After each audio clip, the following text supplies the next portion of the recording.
جو ہمارے medical colleges ہیں، جو ہماری میڈیکل یونیورسٹیز ہیں، ان میں جو ٹیلی میڈیسن سینٹر ہیلپ لائن کھولی گئی ہے، جو یہاں پر میرا خیال ہے اپنے جاوید اکرم صاحب بھی بیٹھے ہیں، گوندل صاحب نے تو ماشاءاللہ پوری دنیا میں لوہا منوا لیا. اور میں آپ سے بات شیئر کرنا چاہتا ہوں کہ ایک انٹرنیشنل کانفرنسی اپنا جو ہے ہماری organization association of Pakistani physicians North America اور جو برطانیہ کی ہے، تو ان کے ساتھ میری کانفرنس تھی اور وہ اتنے امپریس تھے ٹیلی میڈیسن سینٹر ہیلپ لائن سے کہ وہ تعریف کر رہے تھے کہ یہ دنیا میں بہترین سروس جو ہے وہ ٹیلی میڈیسن سینٹر ہیلپ لائن جو ہے ہماری یونیورسٹی جو ہے پرفارم کر رہی ہیں. تو میں بہت ہی مشکور ہوں آپ سب کا. اللہ تعالیٰ آپ کو حفظ ایمان میں رکھے اور آپ کو اپنی کوششوں میں کامیابی دے اور آپ کو اور ہمت دے کہ آپ اپنی یونیورسٹیز کو زیادہ سے زیادہ یہ بچے جنہوں نے ہمارا مستقبل بننا ہے ان کو مستقبل کے لیے تیار کر سکیں.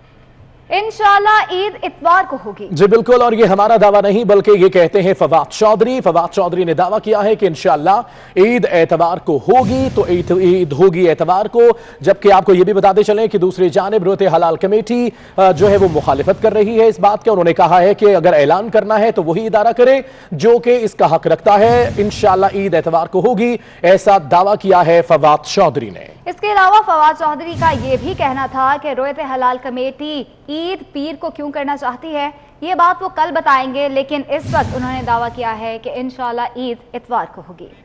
وفاقی کابینہ کے خصوصی اجلاس کی اندرونی کہانی سامنے آ گئی. ذرائع کے مطابق غلام سرور خان، فواد چودھری، مراد سعید اور شیریں مزاری کے سخت سوالات. اراکین نے سوالات کیے کہ بتائے جائیں سبسڈی اور ایکسپورٹ کی منظوری کیوں دی گئی. تفصیلات جانتے ہیں اویس کیانی ہمارے ساتھ ہیں. اویس بتائے گا کیا رہی اندرونی کہانی؟ دیکھیں بہت ہی دلچسپ صورتحال ہے، کیونکہ جو ہمارے معتبر ذرائع بتا رہے ہیں وہ یہی بتا رہے ہیں کہ تقریباً 5 سے 6 ایسے وزراء تھے جنہوں نے آج کی تحقیقاتی جو کمیشن رپورٹ پر جو ہیں سخت سوالات کیے اور اس پر سخت تحفظات کا اظہار بھی کیا. ان کا کہنا تھا جو سمپل جو ایک ون لائنر کا بتائیں تو اس میں یہ ان کا کہنا تھا کہ جہانگیر ترین اور جو چودھری برادران ہیں ان کے حوالے سے جو ہے ان کو ڈائریکٹ کیا گیا ہے، ان کو نشانہ بنایا گیا ہے. لیکن گلزار، اسد عمر اور جو دیگر جو ہیں اس میں جو آ رہے ہیں ان کے حوالے سے بالکل خاموشی اختیار کی گئی ہے. ایون کہ ہمارے ذرائع یہ بھی بتا رہے ہیں کہ وزیراعظم عمران خان نے تو خسرو بختیار اور ان کے بھائی کا جو اسکینڈل میں کوئی کردار نہیں ہے، اور وزراء کو انہوں نے ہدایت کی وزیراعظم نے کہ ان کا دفاع بھی کیا جائے، جس پر وزراء بولے ہیں کہ ای سی سی سے منظوری اور سبسڈی اور ایکسپورٹ پر جو ہے ہم سے سوالات ہو رہے ہیں اور یہ میڈیا میں بھی بات آئے گی جس کا کوئی جواب نہیں دیا جا سکا. ہمارے ذرائع یہ بتا رہے ہیں کہ غلام سرور خان کے سخت سوالات پر عمران خان نے یہ بات ضرور کی ہے کہ اس وقت جب یہ منظوری دی جا رہی تھی وفاقی کابینہ کی طرف سے تو اس وقت کچھ مالی حالات جو ہے ملک کے وہ بہتر نہیں تھے، فوراً ایکسچینج چاہیے تھی اور مجبوری کے طور پر ایسے جو ہے اقدامات کرنا پڑے. اور ساتھ ہی جو اسد عمر جو کہ آج کراچی میں ہمارے ذرائع بتا رہے ہیں ان کی غیر موجودگی میں جو ہے ان پہ بھی بہت جو وزراء جو ہیں آپس میں ڈسکس کرتے رہے ہیں کہ وہ جو اسد عمر جن کو آج ہر صورت سے پیش ہونا تھا ان کو بتایا گیا تھا کہ آج یہ رپورٹ آ رہی ہے لیکن وہ آج موجود نہیں تھے. فواد چودھری نے بھی اس حوالے سے بات کی ہے. مراد سعید نے بھی عمران خان کو دبے الفاظ میں یہ بات کی ہے کہ جو وفاقی کابینہ کا جو کردار ہے اور ای سی سی کا خصوصی طور پر جو کردار ہے اس پر سوالات اٹھ رہے ہیں. اور اس کی طرح جو شیریں مزاری کی طرف سے کہا گیا ہے کہ میاں منیر اور ہارون اختر کے جو ہے اس شوگر مل کے نام ان سے کیوں نہیں لیے جا رہے، صرف ٹارگٹ مونس الہی اور جہانگیر ترین کو کیا جا رہا ہے، باقی جتنے بھی کردار ہیں اس میں. ٹھیک ہے، تفصیلات کے لیے بہت شکریہ اویس کیانی. رہنما مسلم لیگ چودھری مونس الہی کا شوگر انکوائری کمیشن کی رپورٹ پر ٹویٹ کر دیا گیا. کہا پہلے ہی کہہ چکا ہوں کسی شوگر ملز کی مینجمنٹ میں شامل ہوں نہ ہی کسی ملز کے بورڈ کا حصہ ہوں. سٹا اور چینی کی قیمتوں میں ساز باز سے جوڑ توڑ روکنے کے لیے قانون ساز کی کمیشن کی سفارشات کی حمایت کرتا ہوں. رہنما مسلم لیگ چودھری مونس الہی کا شوگر انکوائری کمیشن کی رپورٹ پر ٹویٹ. کہا پہلے ہی کہہ چکا ہوں کہ کسی شوگر ملز کی مینجمنٹ میں شامل ہوں نہ ہی کسی ملز کے بورڈ کا حصہ ہوں. سٹا اور چینی کی قیمتوں میں ساز باز سے جوڑ توڑ روکنے کے لیے قانون سازی کی کمیشن کی سفارشات کی حمایت کرتا ہوں۔ رہنما مسلم لیگ قاف چودھری مونس الہی کا شوگر انکوائری کمیشن کی رپورٹ پر ٹویٹ کر دیا ہے۔ انہوں نے کہا پہلے ہی کہہ چکا ہوں کسی شوگر مل کے مینجمنٹ میں شامل ہوں نہ ہی کسی ملز کے بورڈ کا حصہ ہوں۔ سٹا اور چینی کی قیمتوں میں ساز باز سے جوڑ توڑ روکنے کے لیے قانون سازی کی کمیشن کی سفارشات کی حمایت کرتا ہوں۔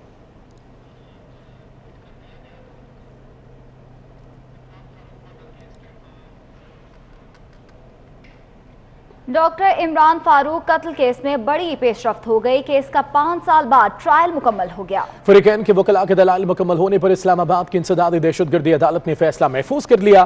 فیصلہ 18 جون کو سنایا جائے گا۔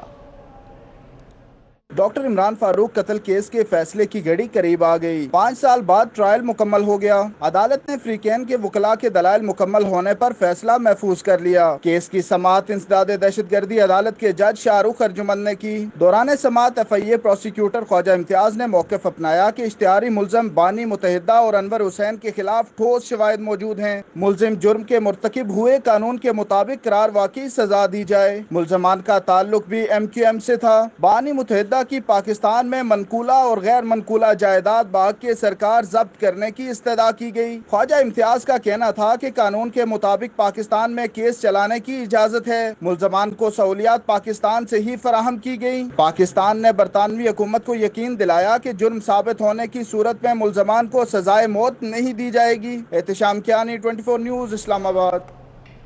کراچی شاہراہ نور جہاں تھانے سے گرفتار ملزم اویس کی نشاندہی پر لاش برآمد کر لی گئی۔ لاش سرجانی تیسر ٹاؤن ندی میں بیگ سے ملی۔ ادھر مہران ٹاؤن سے اغوا ہونے والا نوجوان شاہ فیصل میں گھر کے باہر سے زخمی حالت میں ملا۔ مقتول کو گلا دبا کر قتل کرنے کے بعد بیگ میں ڈال دیا گیا۔ پولیس کا کہنا ہے کہ کراچی شاہراہ نور جہاں تھانے سے گرفتار ملزم اویس کی نشاندہی پر لاش برآمد کی گئی ہے۔ ملزم اویس اور مقتول سید فرحت آپس میں رشتہ دار تھے۔ مقتول پیشے سے وکیل ہیں اور لاپتہ ہونے کا مقدمہ چند روز قبل شاہراہ نور جہاں تھانے میں درج کیا گیا تھا۔ کورنگی مہران ٹاؤن سے اغوا ہونے والا نوجوان شاہ فیصل ملت ٹاؤن میں گھر کے باہر سے زخمی و بے ہوشی کی حالت میں ملا۔ نوجوان کی والد عاشق حسین کے مطابق 17 سالہ احمد رضا 17 مارچ 2020 کو کورنگی مہران ٹاؤن میں پڑوسیوں سے جھگڑنے کے بعد لاپتہ ہوا تھا۔ الفلاح پولیس نے میڈیکل لیگل کیس کے لیے لیٹر دینے سے انکار کر دیا۔ عاشق حسین کا کہنا ہے کہ میرا بیٹا جنا اسپتال میں موت و زندگی کی کشمکش میں پڑا ہوا ہے، لیکن پولیس اب بھی کوئی کارروائی نہیں کر رہی۔ جاوید قائم خانی 24 نیوز کراچی۔ کراچی کے علاقے ڈیفنس خیابان بخاری کے قریب گھر میں میاں بیوی کو سابق ملازم نے گلا کاٹ کر قتل کر ڈالا۔ میلنر زخمی ہو گیا۔ پولیس نے ملزم کو فرار ہونے سے پہلے ہی گرفتار کر لیا۔ ملزم نواز مقتولین کے گھر 1.5 سال پہلے ملازم تھا۔ کراچی کے علاقے ڈیفنس خیابان بخاری کے قریب گھر میں دوہرے قتل کی واردات سامنے آئی ہے۔ معمر میاں بیوی کو سابقہ ملازم نے گلا کاٹ کر قتل کیا۔ SSP ساؤتھ کے مطابق دونوں کو تیز دھار آلے کی مدد سے قتل کیا گیا۔ گھر میں مقتول میاں بیوی کے ساتھ ان کی ایک بیٹی بھی رہتی تھی، جبکہ واردات کے وقت ایک میل نرس بھی گھر میں موجود تھا۔ SSP شیراز نذیر کا کہنا تھا کہ گھر کا سابق ملازم نواز گھر میں ڈکیتی کی نیت سے داخل ہوا۔ ملزم کو گرفتار کر کے اس کے قبضے سے لوٹا ہوا سامان بھی برآمد کر لیا گیا ہے۔ زخمی کو انہوں نے پہلے شفٹ کیا ہاسپٹل کی طرف۔ جب گھر کا سرچ کیا تو وہاں پہ ایک بندہ ملا جس کے پاس ایک پسٹل، ایک خنجر اور کچھ زیورات اور 2 گھڑیاں ملی ہیں۔ تو وہ بظاہر یہی ہو رہا ہے کہ وہ اس نے ڈکیتی کی نیت سے یہاں پہ داخل ہوا ہے۔ اس نے لوگوں کو قتل کیا، ان کا سامان وغیرہ لوٹ کے فرار ہونے کی کوشش کر رہا تو پکڑا گیا۔ پولیس کے مطابق واردات کے وقت گھر میں 85 سالہ جاوید، اس کی 80 سالہ اہلیہ سلمہ، ان کی ایک بیٹی اور ایک میل نرس فاروق